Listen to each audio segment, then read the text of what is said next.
Kessia lived quietly in the small back room of Mr. Mburu's compound, hidden behind the larger houses where the noise and laughter always seemed to stay. She was the kind of woman who never caused trouble. Every month she paid her rent on time. Never a day late. She didn't argue. She didn't gossip. She didn't even leave her door open like the others. People often forgot she lived there. Some thought she was just a visitor. Others called her the silent one. But Kessia didn't seem to mind. She cleaned her small space every morning, watered her flowers, and left early for work wearing the same plain brown dress. No one knew where she worked or what she did. They just knew she came home late and left early, always quiet, always alone. Even Mr. Mburu, the landlord, never bothered to ask her name. He simply called her tenant. To most people, Kessia was invisible. But behind that quiet face and soft voice, there was something deep, something hidden. And while everyone else was busy talking, laughing, or judging, Kessia was just watching, waiting, and silently becoming someone they would all remember. It was a quiet Saturday morning when Kessia stepped out of her small back room, holding a bucket of soapy water and a worn-out mop. As usual, she was cleaning her front steps, gently scrubbing away the dust with quiet focus. She didn't bother anyone. She never did. But that didn't stop the neighbors from talking. Layla, who lived in the front unit and liked to think she was better than everyone else, stood on her porch sipping tea and watching Kessia with a mocking smile. "Look at her," she said loudly, just so everyone nearby could hear. "Some women are just born to serve." A few people chuckled, but Kessia didn't look up. She simply kept mopping, her eyes calm, her face unreadable. Mr. Mburu, the landlord, had just come out to check on his compound. He heard Layla's comment and smirked as if he agreed. "At least she knows her place," he muttered, loud enough for Kessia to hear. But Kessia didn't flinch. She didn't stop. She rinsed the mop, wrung it out, and kept going. Layla laughed again. "She's been here for 10 years, still cleaning steps like a maid. No husband, no car, no life. Honestly, it's pathetic." The word stung, but Kessia said nothing. She wiped the last corner, poured out the dirty water, and walked back inside, her chin slightly raised. Behind her door, she sat for a moment, the silence wrapping around her like an old shawl. She had heard every word, but chose not to carry them, because Kessia knew something they didn't. They only saw a woman mopping steps. They didn't see the woman quietly building something they would never understand. Not yet, but soon. And when that day came, even their laughter would turn into silence. For 10 full years, Kessia paid her rent without fail. Not once was she late, not even by a day. She never argued about the amount, never complained when the tap broke, or when the roof leaked during the rains. Quietly, every month, she would walk to the front of the compound, hand over the envelope to Mr. Mburu, and walk back without expecting anything in return. And yet, in all those years, he never once called her by name. He called others Mama Aching, Mr. Otieno, or Sister Layla. But when he saw Kessia, it was always the same cold word. "Tenant." As if she didn't deserve to be known. "Tenant, your rent?" "Tenant, your light is on." "Tenant, don't hang clothes near the front." No good morning. No smile. No thank you. It was as if, no matter how faithfully she paid, she was still less in his eyes, just a shadow in the back corner of his compound. Even the watchman, Musa, sometimes looked down on her, following Mr. Mburu's lead. Respect in that place was measured by loud voices, big cars, and fancy clothes. Kessia had none of that, just quiet dignity. Once, after handing over her rent, she tried to say, "Thank you, Mr. Mburu." He didn't even look at her. He simply took the envelope and walked away, calling out warmly to another tenant behind her. But Kessia never missed a payment. Not because she feared eviction, but because she believed in keeping her word. Still deep inside her heart, she knew. Paying rent doesn't always buy you respect. Sometimes people choose not to see your worth, not because it's not there, but because they can't imagine someone quiet, someone humble, someone invisible being important. But the day was coming. The day when the same people who ignored her would whisper her name with trembling lips. It was a hot afternoon, and Kessia had just finished washing her clothes by hand, like she did every weekend. Among them was her favorite wrapper, old, yes, and a little faded but soft and full of memories. She had worn it for years, during hard days and peaceful evenings. To her it was comfort. To others maybe just cloth. She carefully spread it on the line behind her small room, letting the breeze do its job. But not even 5 minutes had passed when Mr. Mburu walked over, dressed sharply, holding a bottle of soda in his hand. His relatives were visiting for a special lunch, and the compound was busy with noise, food, and pride. He stopped in front of the clothesline and frowned. "Take that ugly thing down," he said, pointing at the wrapper. "My guests are arriving soon. I don't want them seeing rags hanging like we live in a slum." Kessia looked at him quietly. He didn't say please. He didn't lower his voice. He didn't care that she lived there too, that she had just washed it with her own hands under the sun. Still, without a word, she stepped forward, unpinned the wrapper, folded it slowly, and carried it back inside. Layla, standing nearby in a bright yellow dress, smirked and whispered. Even her clothes embarrassed the landlord. But Kessia didn't respond. She didn't throw the wrapper away. She placed it gently on her bed and sat beside it, running her fingers over the worn fabric. It wasn't just cloth. It had stories of survival, of nights without sleep, of moments she cried into its folds. And even though they called it ugly, it had more beauty than their laughter ever would. Because one day that same wrapper would hang again, not behind her room, but from a place of honor. And on that day, no one would dare ask her to take it down.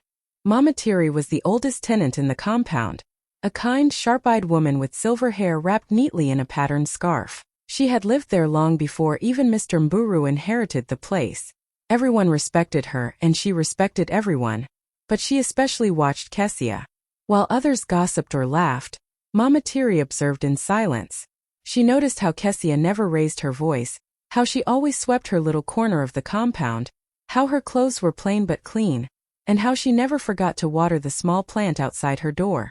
There was something about her, a quiet grace, like a candle burning behind thick glass. Sometimes in the evening, Mama Tiri would sit on her stool outside, shelling groundnuts, and call gently, "Kessia, come and sit with me a while." Kessia would smile, walk over slowly, and sit by her feet. They didn't talk much. But once in a while, Mama Tiri would look at her with curious, almost motherly eyes and ask, "My daughter, who are you really?" Kessia would chuckle softly, shake her head and say, "Just a woman renting space, Mama." But Mama Tiri didn't believe that. "You carry yourself like someone who has tasted both sorrow and power," she once said. "Your silence is too heavy to be empty." Kessia just smiled again, her eyes distant, as if her memories lived far away, somewhere no one else could reach. And Mama Tiri never pushed. She just nodded and continued shelling, knowing deep in her bones that one day, the truth would come out. The truth about this quiet tenant with soft hands, straight posture, and eyes that had seen more than she ever said. Because in a world full of noise, sometimes the most powerful stories belong to the ones who speak the least. And Mama Tiri could feel it in her old bones. Kessia's story wasn't over. It hadn't even begun. The sun was bright that morning when a sleek black SUV pulled up outside Mr. Mburu's compound. It wasn't every day a village chief came visiting, so naturally, everyone rushed out to see. The gate was opened with shaky hands, and out stepped Chief Amadou, tall, regal, and dressed in fine embroidered robes that shimmered in the light. He was known for his wisdom, his power, and the way his presence could silence even the noisiest crowd. Mr. Mburu rushed forward, bowing clumsily. "Welcome, Chief. What an honor, please come in, come in." People gathered, peeking from doorways and windows, whispering, "What business could bring the chief here?" As Chief Amadou walked into the compound, his eyes scanned the place slowly, until they landed on Kessia, who had just stepped outside her room with a basin in her hands. She was dressed simply, her wrapper faded, her feet bare. The chief stopped. For a moment he just looked at her, as if recognizing something no one else could see. Then gently he gave a small bow. A bow. To Kessia. Gasps moved through the air like wind. Kessia met his eyes, nodded respectfully, and gave a soft, knowing smile. Not surprised. Not shocked. Just calm, as if she had expected it all along. Mr. Mburu, now sweating, blinked in confusion. "Chief, do you know her?" Chief Amadou smiled but didn't answer. Instead, he turned to the others and said, "This compound is very peaceful today. I see it's being well looked after." Then he entered Mr. Mburu's house, leaving behind a silence heavier than words. Layla stared, speechless. Mama Tiri just smiled to herself and muttered, "I knew it." But Kessia said nothing. She returned to her room as if nothing had happened, as if a powerful man hadn't just bowed to her in front of everyone. Because for Kessia, respect didn't need to be shouted. It only needed to be earned. And the people were beginning to see. She wasn't just a quiet tenant. She was someone important. Very important. That night, after the chief's unexpected visit, Kessia sat alone in her tiny room. The compound was unusually quiet. Even the usual laughter from Layla's house had died down.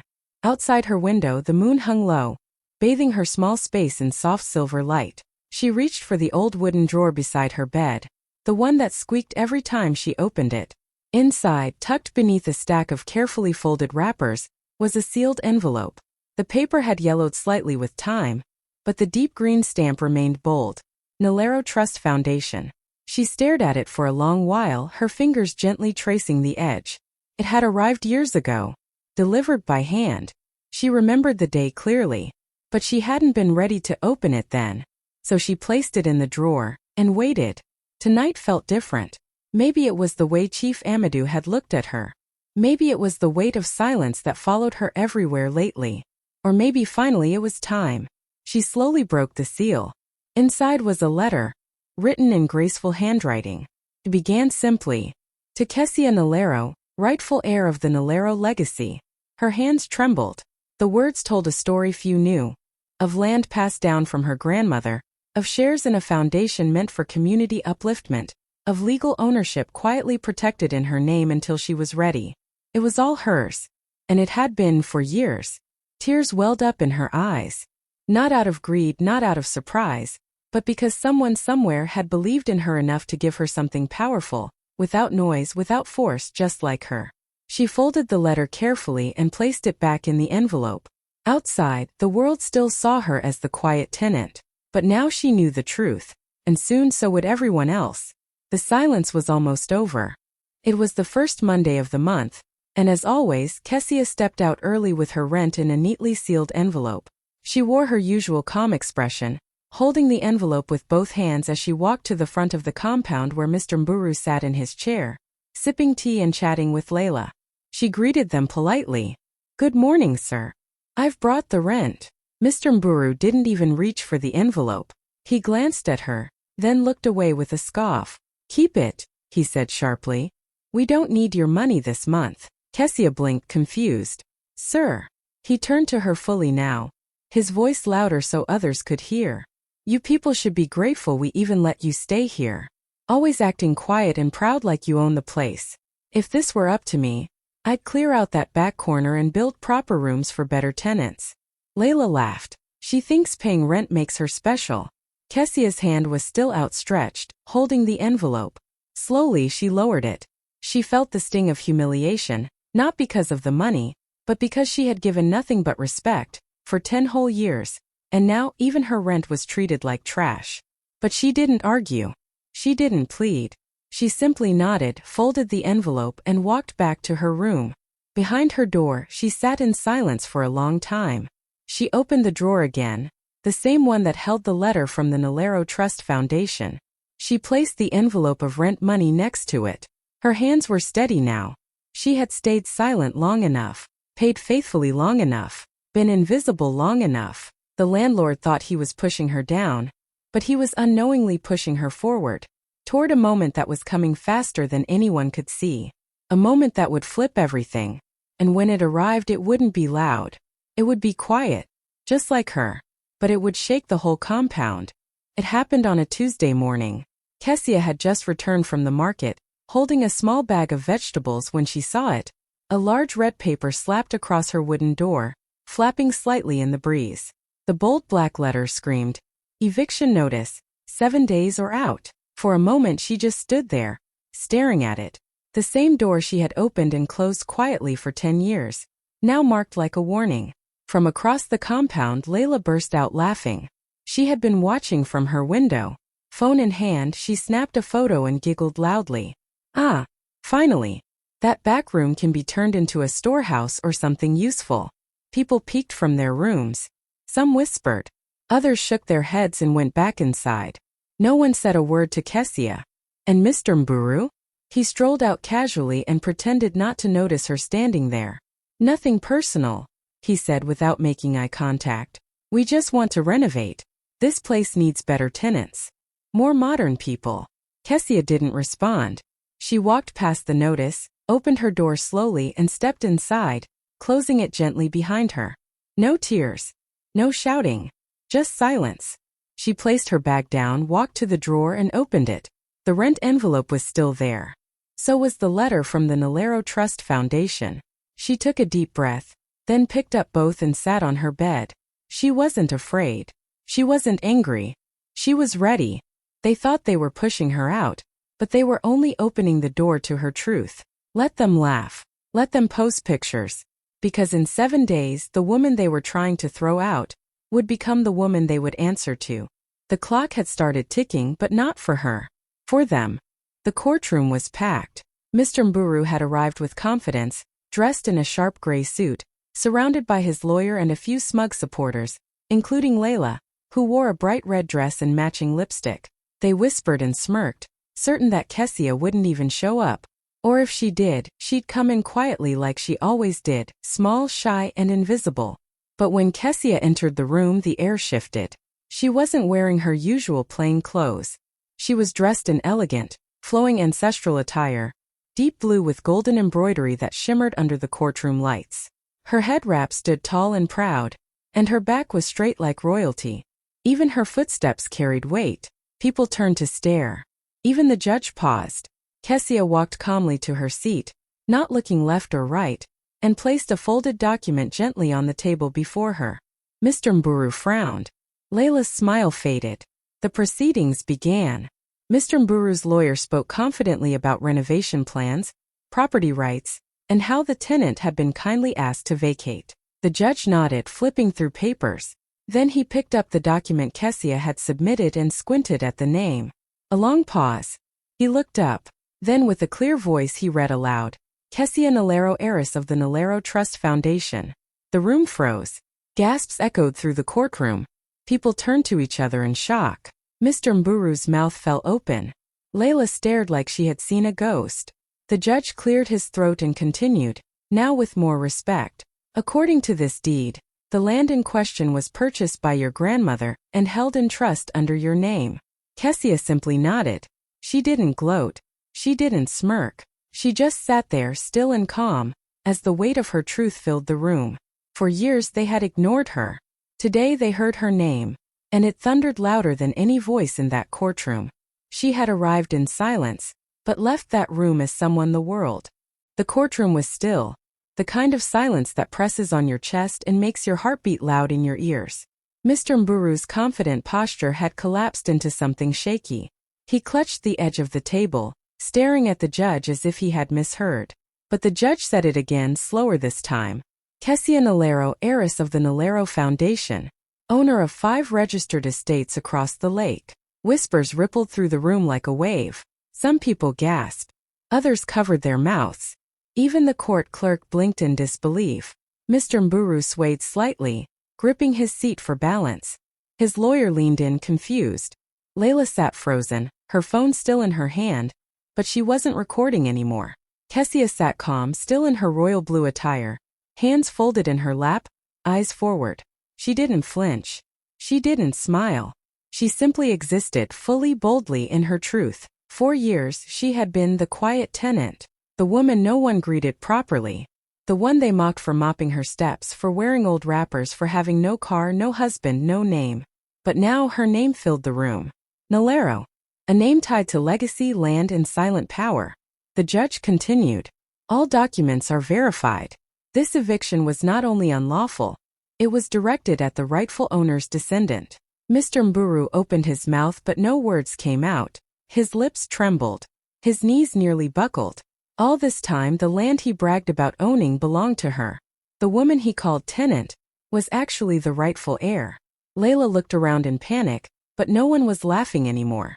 Kessia stood slowly, adjusted her head wrap, and with grace walked out of the courtroom, not just as a woman who won a case, but as a woman who changed everything without raising her voice.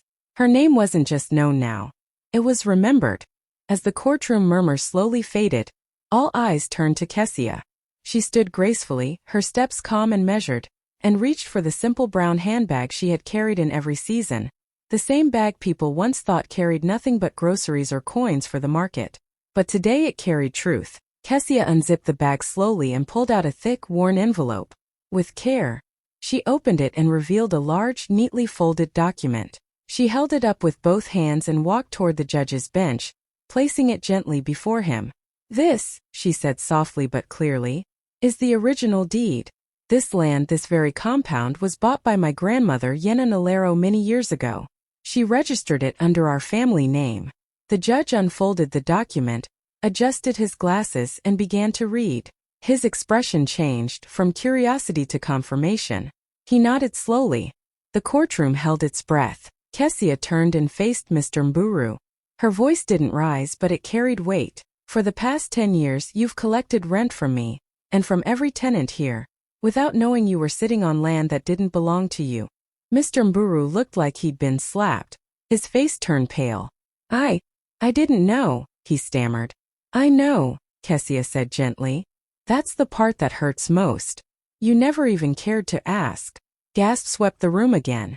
She turned to the others, the tenants, the onlookers, even Layla, who was now visibly trembling. "I never came here to show power. I came here to heal quietly, to live simply, and to honor the legacy my grandmother left me." She paused, then added, "But silence is not weakness, and kindness is not emptiness."